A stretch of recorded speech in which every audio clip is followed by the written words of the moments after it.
Salut à toutes et à tous, c'est JB. Aujourd'hui on se retrouve pour une nouvelle vidéo de type automobile, encore une fois, hein, j'ai envie de dire, voilà, au milieu de ce beau cimetière d'épaves. Bon, il y en a pas, il y en a 5, vous allez me dire, je sais. Mais bon, voilà, il y a que des Renault et des Peugeot, je vais rien dire. Je ne suis pas, voilà, je n'ai pas de préférence. Donc voilà, la petite Hyundai Coupé présentée précédemment sur la chaîne dans une autre vidéo. Voilà la petite évolution apportée, j'ai juste passé les feux en LED, donc ce sont des LED ventilés Philips. Donc c'est des LED ventilés H7 pour phare et plein phare et code route, pardon. Deux petites LED à 2 balles, je crois, sur Oscaro, je les ai payés, je crois 10 balles les deux pour faire les veilleuses, ça va très bien. Donc elle est passée en plaque noire. Oui, je sais, c'est illégal, pas la peine de commenter. Je vous vois déjà vous exciter. C'est illégal pour des voitures qui ne sont pas collection. Ce n'est pas le cas de celle-là, évidemment. Voilà, donc on a fait un premier polish dessus. Donc là, on est en plein hiver, hein, je vous laisse voir le décor. Donc le temps que ça fasse beau, on va faire ça proprement. Il y aura peut-être 4 jantes plus propres en noir avec des flancs 17, ce sera beaucoup plus joli. Voilà, donc les plaques noires. Du coup, on a évidemment les LED à l'arrière aussi, donc c'est dans le lot Oscaro, ça fait 20 balles les 4. Et donc là, on peut entendre actuellement le magnifique bruit de ce petit 1600.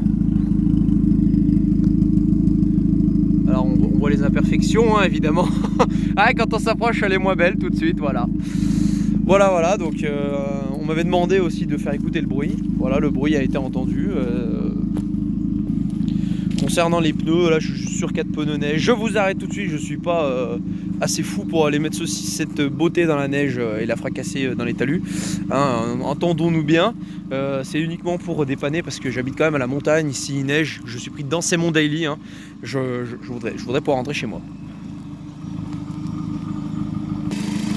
Aussi, donc voici une vue du moteur. La dernière fois je l'avais pas trop fait voir, certains me l'ont fait remarquer. Alors oui, je vais zoomer là-dessus avant qu'on me le dise. Voilà, ça c'est pas bon, on est d'accord. Ça c'est merci Autodoc, un joint commandé qui s'est mis à fuir. Donc il est de nouveau commandé, il va être changé là dans les prochains jours. Donc évidemment les plus malins auront remarqué le petit e-flex fuel des familles qui va bien, donc relié aux 4 injecteurs par ici, et sa petite sonde qui se prend là. Donc également je parle de ça, pourquoi ? Car avec le recul du coup, donc j'ai fait à peu près 7000 km avec, donc c'est un 1600 de 105 chevaux. Bon, honnêtement ça n'a rien dans le cul, ça c'est vraiment pas très puissant on va dire, c'est un bon daily. Voilà pourquoi je la roule comme ça, et en tant que daily elle a fait un peu d'autoroute aussi. Donc je parlais déjà la dernière fois de cette boîte de vitesse qui est assez mal étagée, dans le sens où à 130 on est à 4000, je parle vraiment, je dis mal étagée par rapport à ça. Niveau consommation sur l'autoroute à l'éthanol c'est affreux, hein, je fais 350 km avec un plein, donc c'est ridicule. Sinon l'e-flex fuel répond assez bien à mes attentes. Alors attention à bien mettre du samplon 90, du samplon 90, qu'est-ce que je dis ? Si totalement, ce que je voulais dire, du samplon 98 ou 95 de temps en temps, parce que les démarrages à froid, donc là c'est l'hiver, en effet il y a du mal, il faut mettre des fois 3 coups de clé pour qu'elle parte correctement. Et d'ailleurs là actuellement je dois avoir le petit voyant allumé qui m'est revenu tout ce matin. Voilà, donc moi là-bas ça m'allume le petit chèque engine des familles, voilà.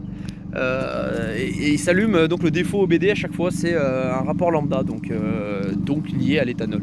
Si je tourne 100% sans plomb, j'ai essayé pendant 3 semaines, aucun défaut. Sinon suivant les conditions, si elle démarre mal, en fait si elle démarre à froid et que je tire dedans comme un sac tout de suite, elle allume tout de suite le voyant et ça fonctionne pas. Si je la respecte, on va dire entre guillemets, parce que je fais les 3 quarts du temps, hein. Donc on démarre, on laisse je sais pas 15 secondes tourner, c'est tout bon, voilà. Donc voilà, sinon je suis assez content, avec le recul c'est une bonne voiture du coup maintenant. L'e-flex fuel fonctionne plutôt bien, on me l'avait vendu comme efficace, il est efficace. Maintenant c'est un boîtier, hein, c'est pas une reproque, donc il y a les défauts du boîtier que je viens de citer. Voilà, et ce sera tout pour aujourd'hui, en tout cas pour l'instant. Voilà, n'hésitez pas à vous abonner et à liker si cette vidéo vous a plu. Et à bientôt sur la chaîne JB Garage.